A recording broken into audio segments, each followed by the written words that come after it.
YouTube, what's going on? Today I interviewed some people at my place of work just to see what their job roles were, what they do for a living, and kind of just to dive into everything along those lines. I know you guys enjoy these interviews, you want to see more of them, so I'm going to try and produce as much content like this. Maybe I'll go out in the street soon, who knows, but stick around to find out. Here's the video, hope you enjoy. I don't tell people I wear lifts, okay? Who am I here with today? Hey, my name is Rory Farrell. All right, Rory. All right, what do you do here? I am a loan officer here at Marathon Mortgage. All right, who am I here with today? My name's Mike. I'm with Marathon Mortgage. I'm a loan officer. Here with today? Tom Howell. All right, Tom, what's your role at the company? Loan officer, also president. There you go. He's the owner, big man. What does a loan officer do? Like, what's a day-to-day in a loan officer? These days, not much.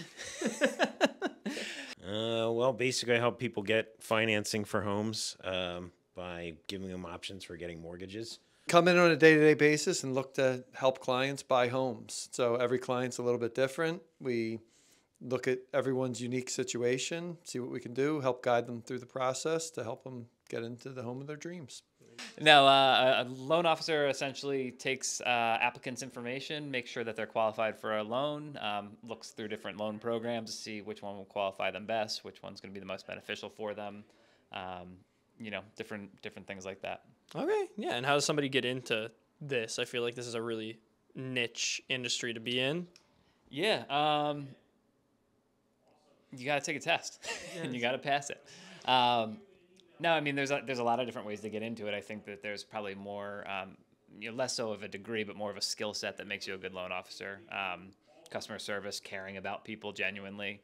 You could have a guy that knows the best, and the most about finance, but if they don't care about people, they're not going to be a great loan officer. Yeah. So, Actually, I was in tech before. Really? Yeah. Oh, I didn't know that. Yeah, Okay. I was in tech, and I was tired of traveling and ended up coming on board, and I was trained here at Marathon Yeah. to be a loan officer. I worked from the processing end and the closing end, and I worked my way into being a loan officer. Yeah, perfect.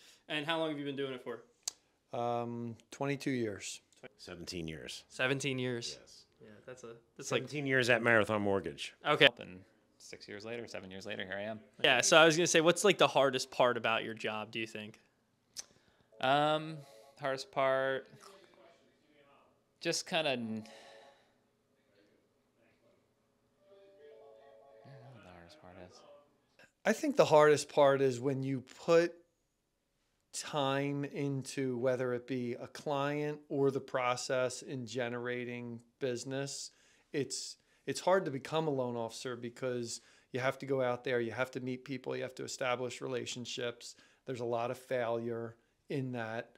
And then there can be individual failures when you work with clients. Maybe you work with a client for a year or longer. You think you're their best friend. You think you've done a lot for them. And then for one reason or another, they don't do a loan with you.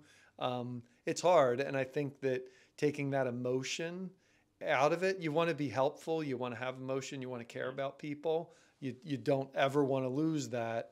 But it can sting when things like that happen. And it's something that I've probably told all of you here, is that in doing this career, I always look at it as a yearly career. You look at it, you say you came in every day, you worked, you did so much throughout the year, and how was your year overall? Because there can be, day-to-day failures or day-to-day things that kind of sting you that can be hard. It's a pretty easy job. No. I think the hardest part of the job might just be people don't realize what goes into getting a mortgage and getting qualified and going through underwriting and, trying to be the liaison between maybe a lender and the client, or an appraisal and a client, or the realtor and the client. There's just a lot that goes on behind the scenes. And if we do our job well, they don't have to deal with the stress and, kind of the crunch time behind the scenes. We kind of shield them from that. But there's also times where clients don't understand that, and they're wondering why they have to submit all these documents and why are things taking so long, or why do we got to pay for title insurance and things like that. But so just trying to explain that and manage that with the clients on a personal level, so that they understand and feel comfortable with the process, and that they're happy ultimately at the settlement table. Being a loan officer, do you have any advice for people starting off? I think there's really two things that always ring true to me that I learned early in my career. One is I was told this by my old business partner, is that some people lay in bed and think about what they want to do. Other people get up and do it. I think that that's important. And then in this industry, about 10% of the people make 90% of the money. So if you're looking to be a loan officer and to get into this field, it takes a lot to be in that 10%. So it doesn't come easy. You have to work hard to get there. Yeah, absolutely. Well,